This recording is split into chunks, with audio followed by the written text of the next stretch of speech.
Oral questions, questions orales, the Honourable Leader of the Opposition.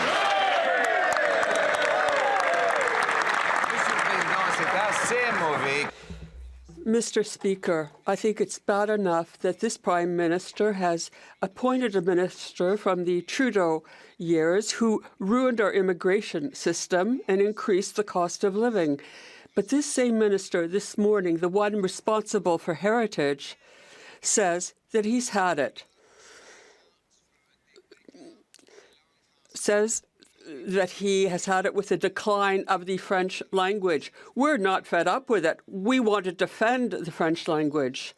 All those Liberal members, well, are they tired of someone who wants to defend French language and culture? The Right Honourable Prime Minister, Mr. Speaker, the government has immigration under control. May I continue?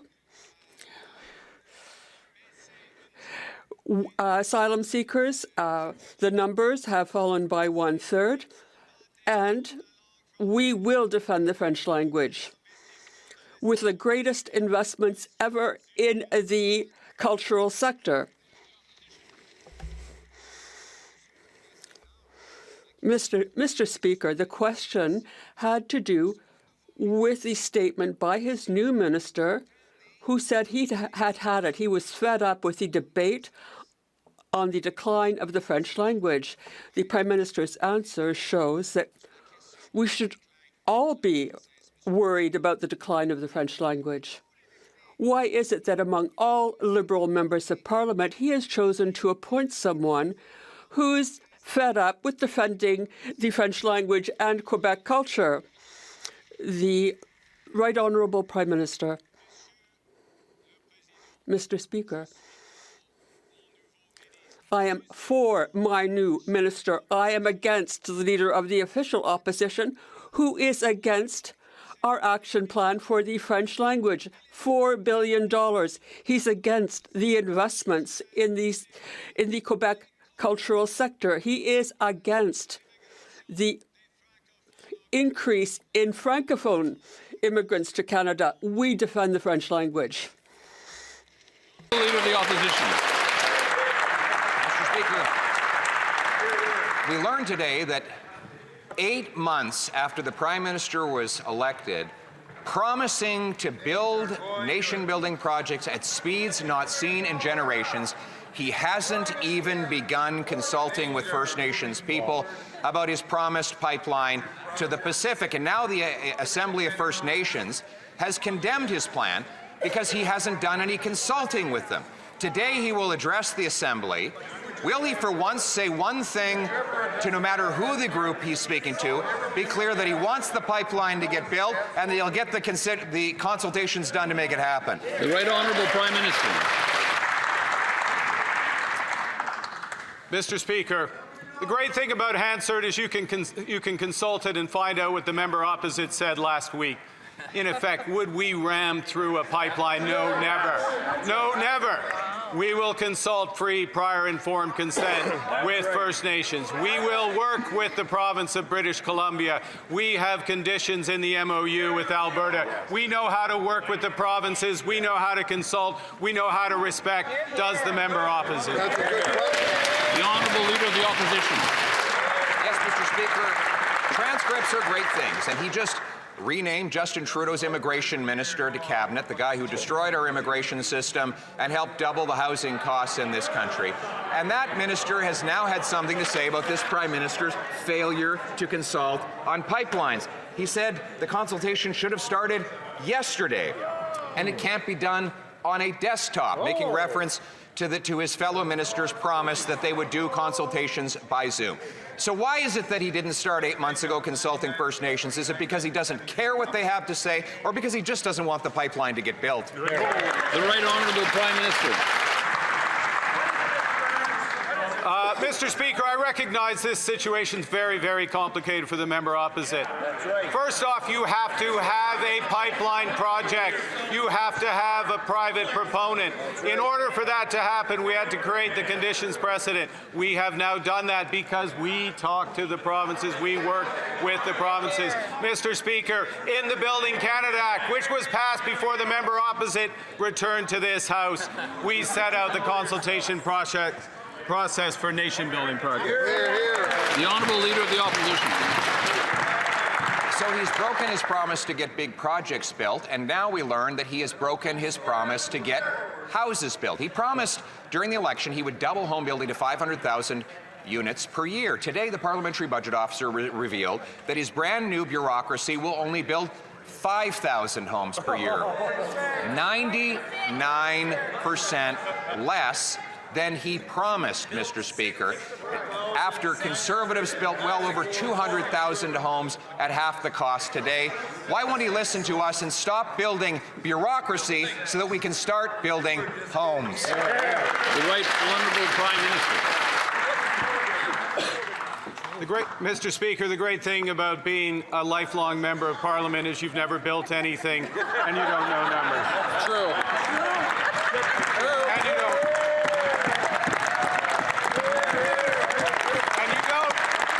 even read the PBO report, which says it will contribute to projects containing 86,868 units, 130,000 a unit. That is what we're doing, Mr. Speaker. Opposition. Mr. Speaker, the only thing that member built when he was the Governor of the Bank of England was the housing crisis in that country. And then he built a tax haven in the Caribbean so he wouldn't have to pay the same taxes he imposes on the Canadian people.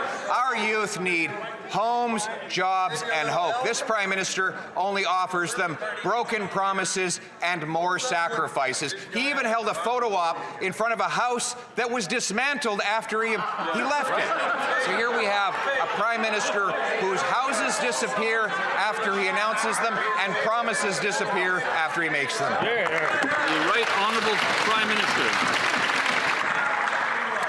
Mr. Speaker, the House in that announcement was sent to Nunavut. Nunavut is one of the territories of this great country. Nunavut is more than just a place where you fly in, make a photo op, don't speak to the Premier of Nunavut. Nunavut is where we are building 700 houses under Build Canada Homes. Houses that are cheaper, houses that are more efficient, houses that work.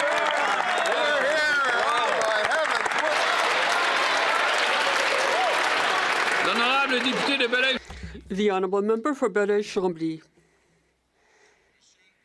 Mr. Speaker, last Thursday, the Prime Minister announced an agreement with Alberta, which is a problem in many ways.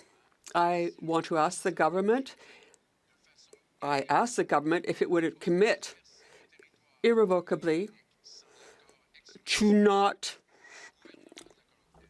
do anything in British Columbia without the express consent of British Columbia and First Nations.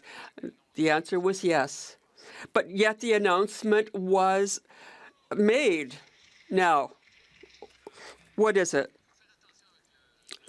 No, please be careful with the language you use. This is not outside the rules, but it might provoke a certain reaction, and one reaction can lead to another, and the two reactions can provoke disorder. The Right Honourable Prime Minister. Thank you, Mr. Speaker. We respect provincial rights and jurisdiction. We respect British Columbia. It is absolutely clear in the Memorandum of Understanding that we and the province of Alberta will work together with British Columbia. We need an agreement for a pipeline. The Honourable Member. Now, when you want the agreement of one party to an agreement, you invite them right away because the agreement the Prime Minister signed will apply even without British Columbia. So will the Prime Minister recognize that he has not respected what he said in the House, that he didn't show great respect for the truth when he signed this agreement? Le très honorable Premier The Right Honourable Prime Minister. Mr. Speaker, this was not a contract. This was a memorandum of understanding. And this has to do with conditions that are sufficient, but they are necessary. It is not the end of a process, it is the beginning of a process with Alberta, with British Columbia, and above all, a process with Indigenous peoples. The Honourable Member for Berry-Chambly. It's a piece of paper that he signed and which creates obligations. It is a contract. He can call it whatever he likes, in whatever language he likes. Given what is at stake with the moratorium on tankers, given issues with greenhouse gases, given the absence of an agreement with First Nations who voted against this agreement this morning, does the Prime Minister not think he should make sure that all parties should be able to sign this free, prior, and informed consent? The Prime Minister. Mr. Speaker, this is a memorandum of understanding with commitments, with great investments that Alberta will make in carbon capture. The industrial carbon tax, 6 times greater. And also we are tightening rules in other areas. The Honourable Leader of the Opposition. Mr. Speaker, you can't build homes if you run out of the House. Right. And that's what the Prime Minister is doing right now.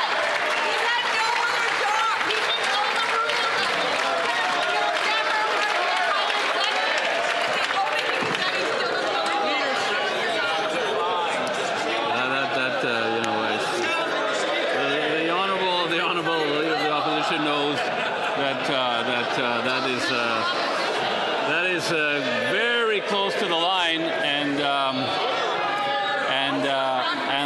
his colleagues. I know that there's no singing in the House. So anyway, the honourable leader has the floor now. Mr. Speaker, it's very sad the Prime Minister does not want to debate how we get homes for our youth. Our young people deserve homes, jobs, and hope. He was feeling very cocky a few minutes ago until he worried that I might present him with the facts that the Parliamentary Budget Officer revealed today that his new housing bureaucracy will build only 5,000 homes per year, which is barely 1% of the 500,000 homes that he promised during the election. Construction is falling off the cliff. Why won't the Prime Minister stand in this House and debate it? The Honourable Government House Leader. Mr. Speaker, for the record, the Prime Minister is doing his job, and now he's off to speak with the Assembly of First Nations, doing the job of the Prime Minister of Canada, not standing in this House doing quippy quips for Twitter.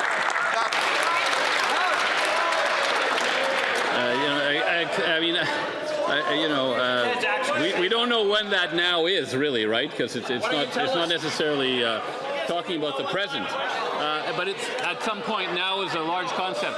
So the Honourable Leader of the Opposition. Now the Prime Minister could be debating. He's got plenty of time. I thought the Honourable Member was done. He wasn't done. Sorry, apologize. As I was saying, Mr. Speaker, the Prime Minister is doing his job and off to give an address and consult with the Assembly of First Nations, not doing quippy quips for Twitter with the Leader of the Opposition, which I know he would very much like to do, as he likes to obstruct, obfuscate, and as he's shown earlier in question period, not have a single handle on a single fact about a single indicator about life in this country. The Honourable Leader of the Opposition. Let's speak about indicators then. I'm going to quote the Parliamentary Budget Officer. Build Canada Homes, the Prime Minister's program, is presented as part of the government's efforts to double the pace of housing construction over the next decade. That said, the government has not yet laid out an overall plan to achieve this goal. We anticipate that the contribution of Build Canada Homes will likely be modest and estimate that the program will add about 26,000 units over 5 years, representing 2.1% increase in housing completions, not the 100% increase the Prime Minister promised. Was this just another bait and switch? The Honourable Minister of Housing and Infrastructure.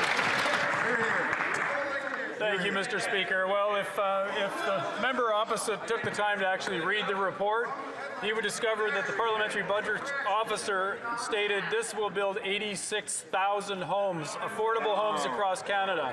This is the initial investment. I know it's hard for the Conservatives to understand. We're going in phases here. The initial phase is $13 billion, which they voted against in the budget. They're doing nothing to build homes, which matches the opposition leader's record in the past of 6 homes. So, The Honourable Leader of the Opposition. That minister was literally the mayor of the city that became the most expensive housing market in all of North America. More expensive than New York, Los Angeles, Chicago, and now he brags that not only will they only build about 2% of the homes that they promised during the election, but they're spending $13 billion to do it, Mr. Speaker. Failing is bad. Failing expensively is even worse. So rather than having the costly mayor stand up and answer for him, will the Prime Minister have the courage to answer for himself? Where are the homes he promised? The Honourable Minister of Jobs and Families. Mr. Speaker, I'm so proud of the City of Thunder Bay, who just passed through their council. The Minister may begin from the top.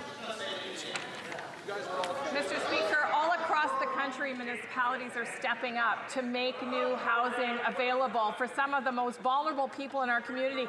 Take the City of Thunder Bay, who just last night, through their council, approved a motion to free up surplus city land for 1,400 homes, facilitated by the Housing Accelerator Fund, Mr. Speaker.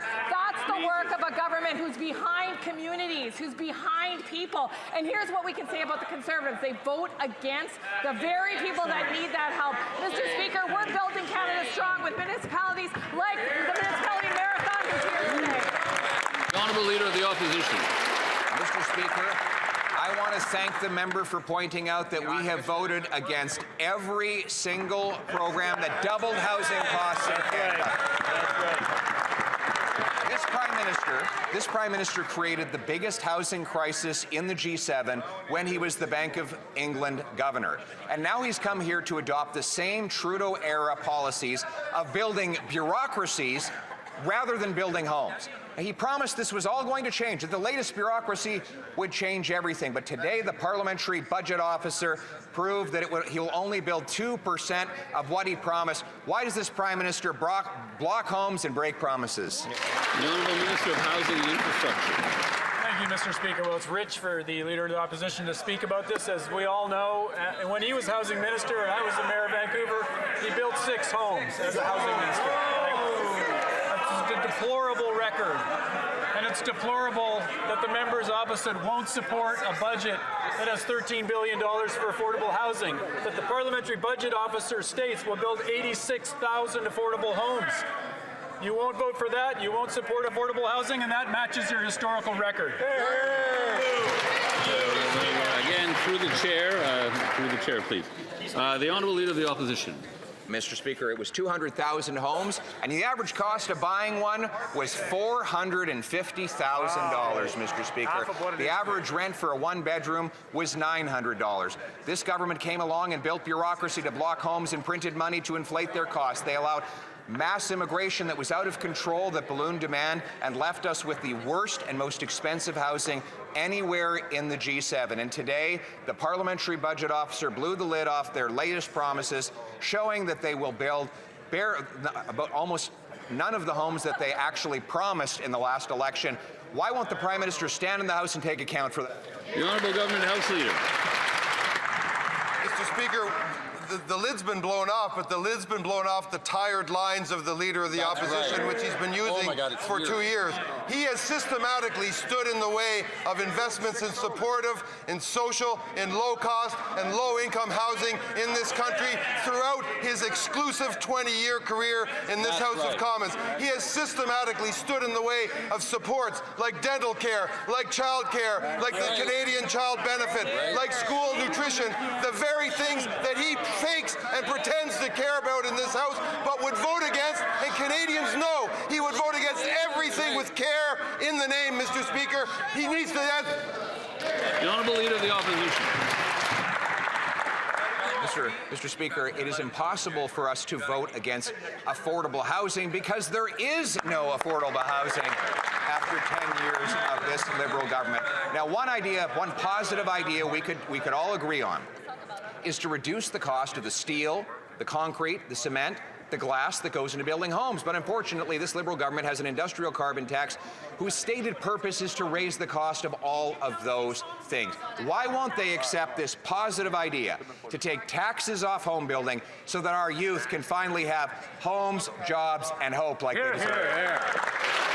The Honourable Minister of Jobs and Families. Mr. Speaker, yesterday it was distressing to see member of Parliament after member of Parliament from the Conservative side vote against and argue against relieving consumers of the price of carbon, which we have, as you know, in this bill in front of the House, promised to do, which they voted against. Mr. Speaker, they will vote against a tax cut for 22 million Canadians. Mr. Speaker, something again that Conservatives like to talk about, lower taxes, but in actuality, fight against. So who are they really fighting for, Mr. Speaker? Because it sure isn't the Canadians or the Conservatives I'm talking to in Thunder Bay Superior.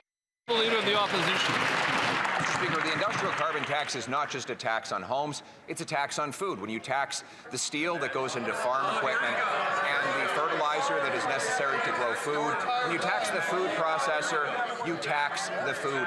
No wonder that since this Prime Minister took office, food prices have increased roughly 40% faster in Canada than they have in the United States. Canadians deserve affordable, nutritious, delicious food on their plate. Will the Prime Minister stand up now and agree to get rid of the industrial carbon tax so that Canadians can afford to eat? The Honourable Government House Leader. Here we go again, Mr. Speaker. Here we go again with the imaginary taxes. And as my colleague just said, when presented with the opportunity to vote for a tax cut for every single income taxpayer in this country, they say no. When they get a chance to vote to cut the GST, to remove it on the GST for first-time homebuyers, they say no. When they get the chance to vote for the removal of the consumer carbon tax, what do the Conservatives say? No, Mr. Speaker. When the time comes to vote to give Canadians a break, what do the Conservatives say? No. L'honorable député. The Honourable Member for La Pointe de l'Île. Mr. Speaker, the new Minister of Official Languages, the Honourable Member for La Pointe de l'Île. Mr. Speaker, the new Minister for Official Languages is already fed up with his mandate. Now, he's saying when people say that French is in decline, well, he doesn't seem to care, even though Montreal is becoming more English-speaking. For him, the defense of French is a boring subject which only xenophobic Quebecers complain about. Why did the Prime Minister appoint such a person as minister responsible for official languages? The Honourable Minister.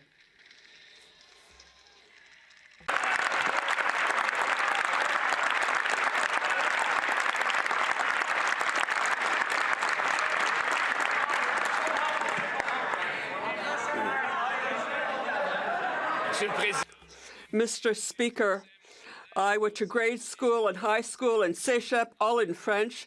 I did my degree, my BA in French, and I have raised my children in 3 languages, including French. I adore the French language, and I will defend that beautiful language till the end of my days. The Honourable Member for Drummond.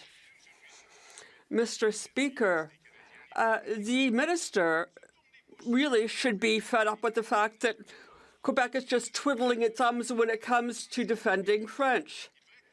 He should be fed up with the fact that fewer Quebecers can listen to music in French, fewer Quebecers can read in French, can see shows in French, because our language is threatened. Now, is the Minister fed up for the right reasons? The Honourable Minister? Mr. Speaker, what I deplore is politicizing this beautiful language. I know that the Bloc cares about French, but what I'm asking is that they join with us, all members who care about French, and that they support our strategy. For the first time in our history is putting over $1 billion into defending French, and I will do so to the end of my days. The Honourable Member for Parry Sound Muskoka. CTV reports that 35,000 households have left the GTA last year because the cost of housing is simply too expensive. The Missing Middle Initiative reported yesterday that Ontario's housing engine has stalled. In the GTA, pre-construction sales for condos are down 89%, and for ground-oriented homes, they're down 65%. That means starts have fallen off a cliff, and it means it's going to be worse in 2026. So my question, Mr. Speaker, is when the Prime Minister told young Canadians that they would have to sacrifice, was he really referring to the dream of home ownership? Good question. The Minister of Housing and Infrastructure. Mr. Speaker, we obviously face challenges in Ontario and the GTA in particular around housing starts, and that's exactly why we've got Build Canada Homes launched. That's exactly why we're investing in affordable housing at an unprecedented scale. That's exactly why we brought forward the first-time home buyers GST tax cut, which the members opposite have stalled since June. Mr. Speaker, we need to take action. We are taking action on this House. The Conservatives are voting against action on affordable housing. Honourable Member for Parry Sound Muskoka.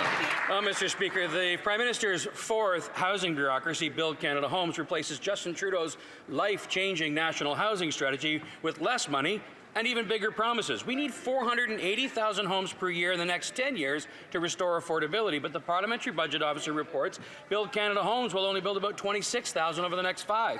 So why won't the Prime Minister listen to home builders, housing experts, the Leader of the Opposition, and axe the tax on all homes under $1.3 million? The Honourable Minister of Housing and Infrastructure. Mr. Speaker, well, we've had a lot of engagement with the house building, the home building industry, with mayors, with ministers.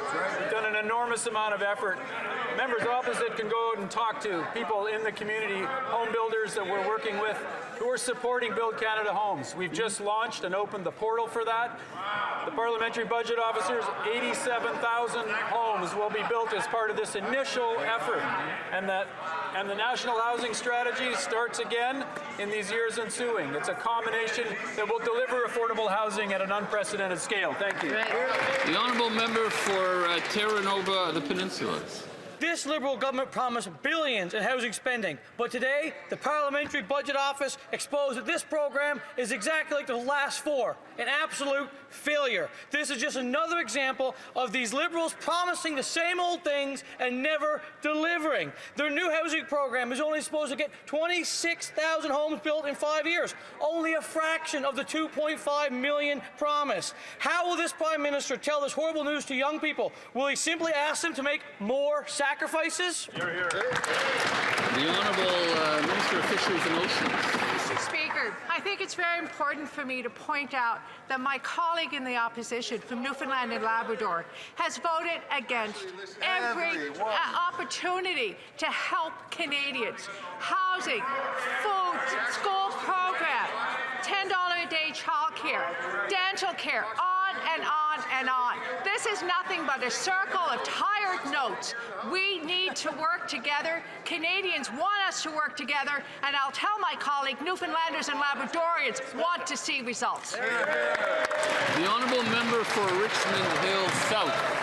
You should be able to work hard, save your money, and buy a reasonably priced home in a reasonable timeline. That was the Canadian promise. But today, the Parliamentary Budget Watchdog confirmed this Liberal Prime Minister has broken that promise. The report says the Liberals' brand new housing bureaucracy is nothing more than a shiny billion-dollar photo op machine, building only 26,000 homes in 5 years. That's barely 2% of the 1.25 million homes promised. And worse, the report says this Liberal government has no plan whatsoever to achieve their own target. So instead of lecturing young Canadians about sacrifice, why don't this Liberal Prime Minister just admit that he bulldozed the dream of homeownership, buried it under bureaucracy, and walked away with a shovel?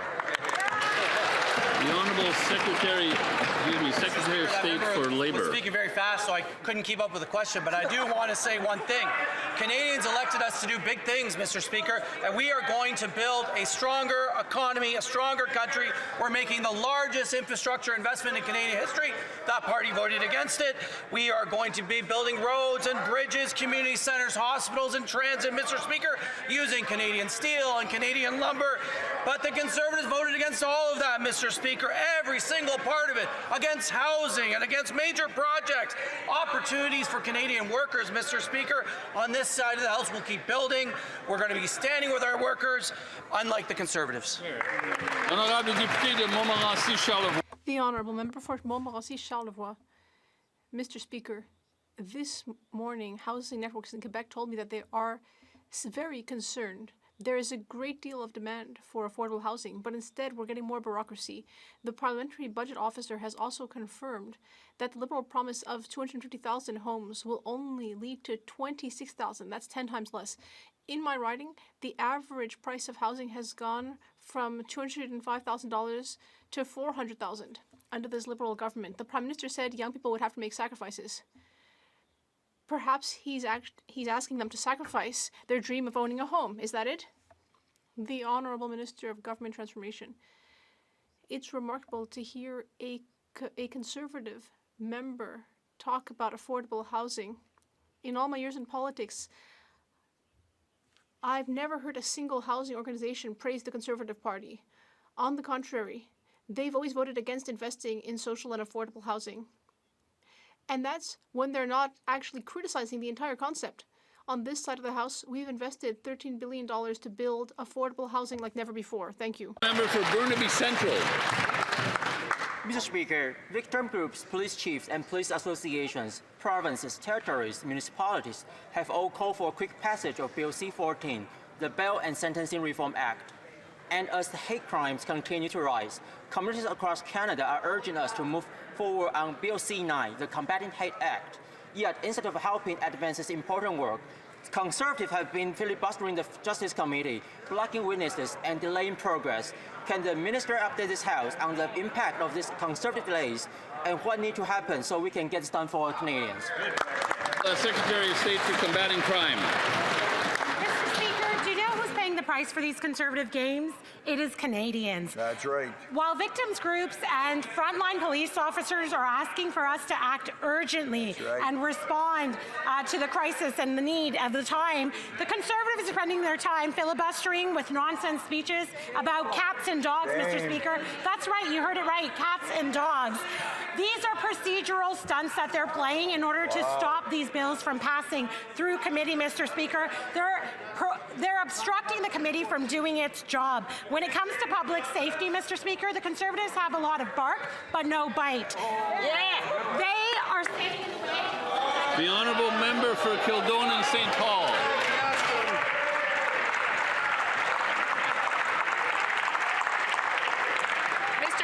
Yesterday, Algoma Steel laid off 1,000 workers, and those workers remember when the Liberal Prime Minister stood on their shop floor in Sault Ste. Marie just days before the last election and promised to protect their jobs. But today, those same workers face U.S. tariffs, no deal, and now no job. And to add insult to injury, this Liberal government just gave Algoma Steel $400 million with no jobs guarantees, apparently, because now there's 1,000 Canadian workers out of a job before Christmas. So when will the steel workers get the promised protection for their jobs from this Liberal government? The Honourable Minister of Industry. Of course, our thoughts are with the workers at Algoma Steel. I've been in contact with the company. I've been also in contact with the union.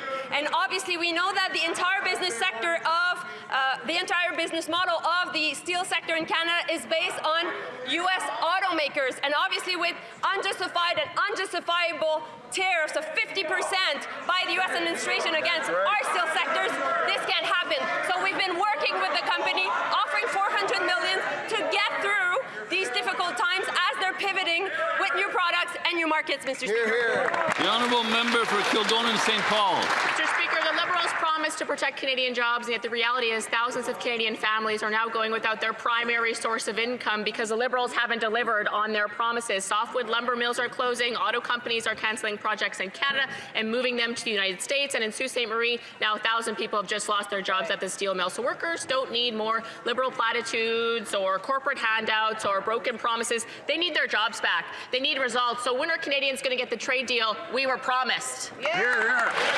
Honourable Minister of Industry. Mr. Speaker, newsflash, we're in a trade war. And therefore, because of what is happening right now, we're fighting for the jobs at Algoma Steel and across the steel sector in the country. And that is why we've been there for the... Okay.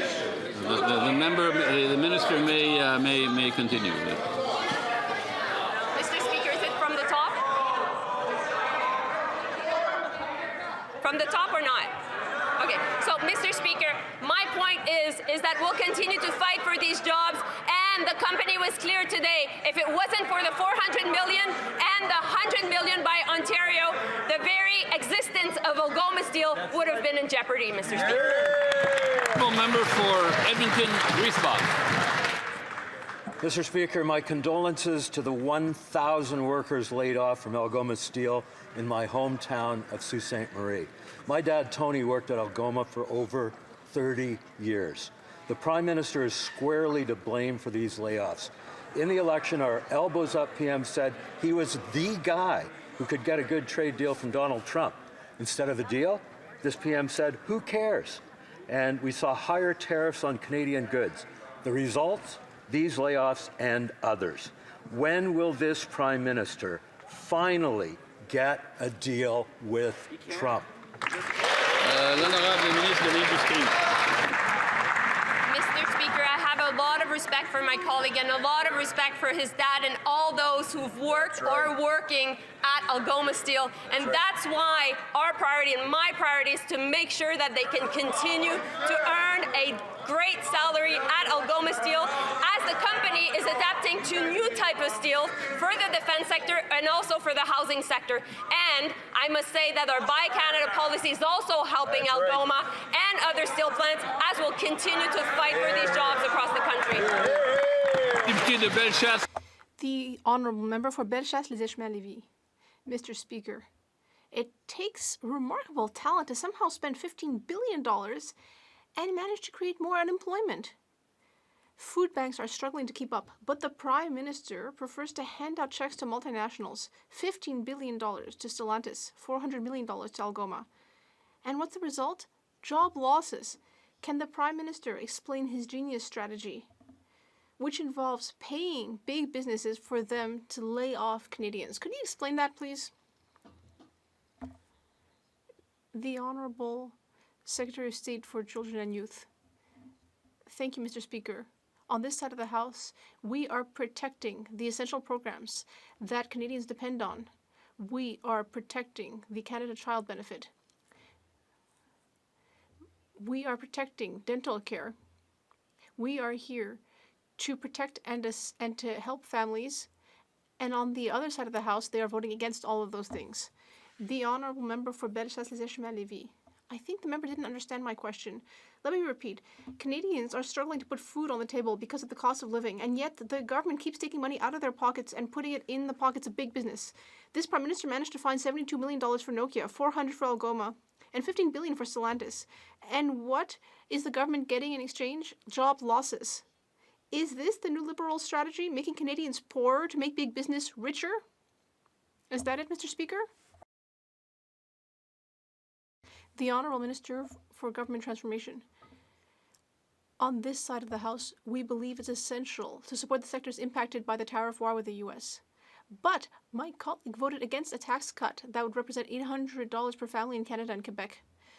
She voted against the National School Food Program that would save $800 per vulnerable family. She voted against the Canada Dental Care Plan, which would help at least 10,000 people in her own riding of Bellechasse. She voted against things like investments in the Davie shipyard, which is struggling to find the skilled workers it needs. I hope she will change her mind and vote in favor of these government programs. Windsor West. Mr. Speaker, the Feed Ontario Hunger Report shows over 1 million Ontarians went to food banks 8.7 million times over the last year. That's the highest ever. While Canadians are struggling, this Liberal Prime Minister has handed over billions to big corporations with zero job guarantees. $400 million to Algoma, 1,000 jobs lost. $15 billion to Stellantis, 3,000 jobs gone. Why does this Prime Minister always make taxpayers pay for his sweetheart corporate deals while Canadians go hungry? Secretary of State for Sport. Mr. Speaker, those food security experts and poverty elimination companies, they do a great job advocating directly to government, and what they are saying is we need more affordable housing. In the last 2 weeks alone, Mr. Speaker, we've announced 857 new co-op housing. And that's really close to home for me, Mr. Speaker, because I'm proud to grow up in co-op housing. Unlike some of the Conservatives who like to call it Soviet-style housing or degrade affordable housing as shacks or something like that, Mr. Speaker, we're creating more jobs. We're creating opportunity for Canadians. And every single time we bring a motion forward in this House to provide that care to Canadians, whether it's through child care or dental care or affordable food in schools, Mr. Speaker, they vote against it. The honourable member for Middlesex London. Speaker, food banks are seeing record demand while this Prime Minister keeps shuffling taxpayer dollars at multinationals with zero job guarantees. At Cami, pink slips are hitting kitchen tables and it's just weeks before Christmas. Families across Middlesex London are losing their paychecks and they can't afford to buy groceries. The minister said that she'd get an update from GM, but it's been 40 days and she's got nothing. No plan, no transparency, no jobs. So why does this Prime Minister keep making Canadians pay the price for his financial incompetence? The Honourable Secretary of State for Seniors. Monsieur le Président, lorsque les conservateurs ont voté contre... Mr. Speaker, the Conservatives voted against Budget 2025. They voted against help for Canadians. They voted against the Guaranteed Income Supplement, rather. They voted against the New Horizons program for seniors. They voted against the tax credit for personal care workers. And they voted against dental care for millions of Canadian seniors. The honourable member for Edmonton Northwest. It's been 8 months since the Prime Minister was elected, claiming he would build nation-building projects at speeds not seen in generations. Now we've learned that he hasn't even started consultations. He could have started these within weeks of the last election, given the existential crisis that he claimed. The Prime Minister's incoming Heritage Minister said consultation should have begun yesterday, taking a shot at the Prime Minister, and that you can't do consultations on a desktop, taking another shot at the Natural Resources Minister, who said it could be done by Zoom. Has the Prime Minister avoided consultation with First Nations because he doesn't care about them, or because he doesn't want a pipeline built? The Honourable Minister for Crown Indigenous Relations. Thank you, Mr. Speaker. Our relationship with our partners, First Nations, Métis, Indigenous rights holders, is of utmost importance. With major projects, consultation and the duty to accommodate will be adhered to. There is no major projects before us right now. This is just an MOU. It is the process that is outlining the conditions to be met. Major projects will require the duty to consult. Thank you, Mr. Speaker. The honourable member for Langley Township, Fraser Heights. Thank you, Mr. Speaker. The Liberal Keep It in the Ground caucus is saying that the MOU with Alberta is not a pipeline approval. There is no project, no route, certainly no consensus, and no private sector proponent. Now, they're conveniently hiding behind the tanker ban, which is preventing us from getting our resources to market. All the while, American tankers are happily sailing right by from Alaska down to the lower 48. So, simple question, will the Prime Minister lift the tanker ban so that we can build a pipeline, or is this just a pipe dream? The Honourable Minister of Natural Resources. Mr. Speaker, we are in a trade war. It's time to recognize that. Our agreement with Alberta is about a Team Canada plan to strengthen our hand and put Canada in a position to win that trade war. We're going to do it by growing exports beyond a single customer and driving down emissions with strong industrial carbon pricing and a commitment to major decarbonization projects in partnership with jurisdictions and in partnership with First Nations. Honourable Member for Fleetwood Port Kells. Mr. Speaker, this past weekend, important discussions were held in Surrey, British Columbia on strengthening our law enforcement and intelligence agencies to combat extortion. Protecting Canadians has never been more critical, yet the Conservative play political games and stall measures like Bill C-2, preventing law enforcement from getting the key tools they need to protect Canadians. Can the Minister of Public Safety please outline the steps the Honourable Minister for Public Safety. Mr. Speaker, first of all, let me thank the member from Fleetwood Port Kells for the very important question and his hard work. Mr. Speaker, we're taking real action to fight extortion. Last week we had a summit in Surrey, British Columbia that brought together the government of British Columbia. We brought together law enforcement, the extortion task force, as well as municipal leaders in order to ensure that we're all on the same page and we're fighting this fight together, Mr. Speaker. But unfortunately, the Conservatives continue to play games, Mr. Speaker. They're opposing critical bills that will strengthen law enforcement. So I urge the Conservative Party to come on board and support. The Honourable Member for Saskatoon West. Mr. Speaker, when the new Minister of Culture was Immigration Minister, he said, quote, "I don't see a world in which we lower immigration targets. Whether we revise them upwards or not is something that I have to look at, but certainly I don't think we will lower them," end quote. Then in 2024, he made history by allowing nearly 500,000 permanent residents into the country, the highest ever in a single year. Today, we're in a national housing crisis, emergency rooms are overflowing, and we're in a youth jobs crisis. Mr. Speaker, how does the current immigration minister feel about holding the bag for a Trudeau-era guy who just got promoted for making a big mess? The Honourable Minister of Immigration. The Honourable Minister of Immigration. Okay. We're going to have to let some time go by here because everyone's getting very excited every time the Secretary of State gets up. The Secretary of State for Rural Development.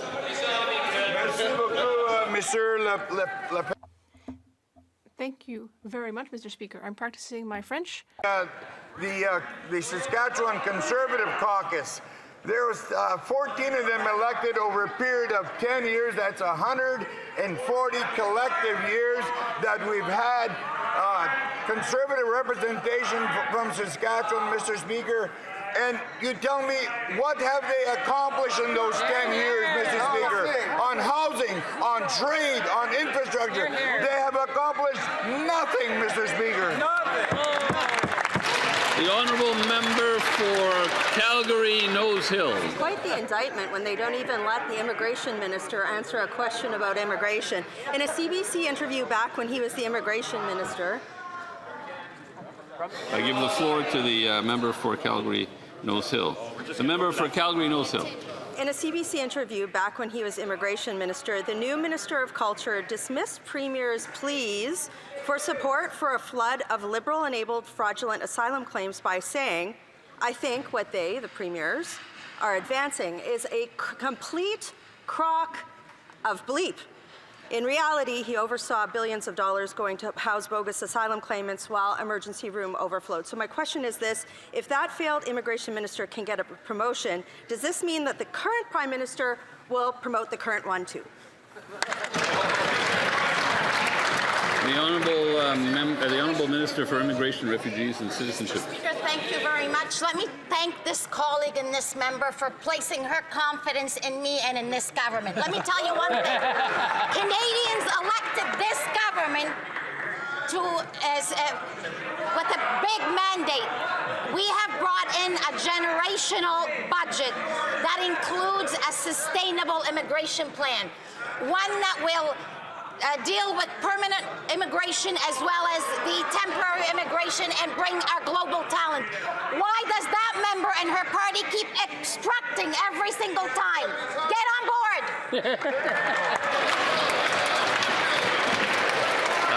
Again, through the chair. The Honourable Member for Calgary, Nose Hill.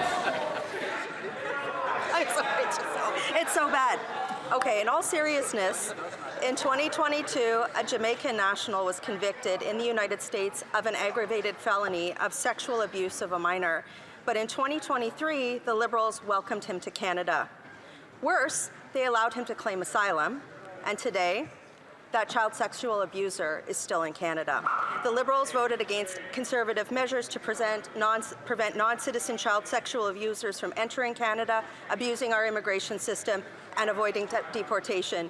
Why are they protecting non-citizen child sexual abusers? Why didn't they support our policies? The Honourable Minister of Public Safety. Mr. Speaker, Canada has a robust system of inadmissibility that ensures that those who are not eligible to be in here will be removed, Mr. Speaker. This year we are on target to remove over 20,000 people who are ineligible to be here, including those with criminal offenses. But let me be very clear, Mr. Speaker. The party opposite, the sanctimony that they put forward on issues of public safety needs to be checked when they oppose the very tools that public safety officers need to do their job effectively, Mr. Speaker. The Honourable Member for Labrador. Mr. Speaker, it's been 19 years since the First Nations Fiscal Management Act came into force, thanks to the leadership and determination of First Nations across Canada. Since then, the Act has evolved into a highly successful and robust system that supports First Nations with fiscal management, local taxation, and access to pooled borrowing. Can the Minister update this House on the important work underway to advance Indigenous economic prosperity? Thank you, Mr. Speaker. The Honourable Minister for Crown Indigenous Relations. Budget 2025 proposes important updates to the First Nations Fiscal Management Act that will enable the First Nations Finance Authority to lend to special purpose vehicles. For Indigenous communities, this makes it easier for multiple nations to work together, borrow as a group, and lower administrative costs. They also provide access to better borrowing rates and more opportunities to take equity in major projects and infrastructure. With improved access to financing, communities can create good jobs, grow local businesses, and build lasting prosperity for future generations. Thank you, Mr. Speaker. The Honourable Member for Pont-Neuf-Jacques-Cartier. Thank you, Mr. Speaker.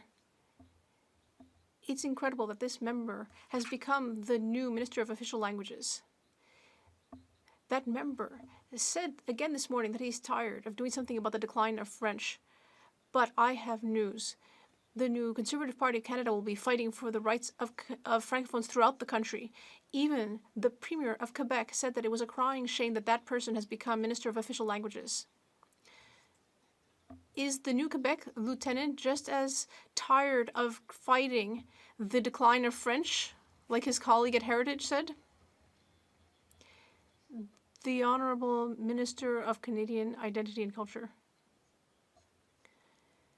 Mr. Speaker, indeed, French is declining throughout Canada. And what I am unhappy about is the hypocrisy of these Conservatives who voted against our plan for French with $4.1 billion to be spent throughout Canada to make French stronger in our country. When I was Minister of Immigration, I doubled Francophone immigration outside Quebec. The Conservatives voted against that, and they voted against the $4.1 billion plan. What is truly a shame is their hypocrisy. Member for Nunavut. living downstream from the oil sands, the Mikisew First Nations have higher rates of cancer. Yet this government is developing regulations to allow affected water to be released into the Athabasca River.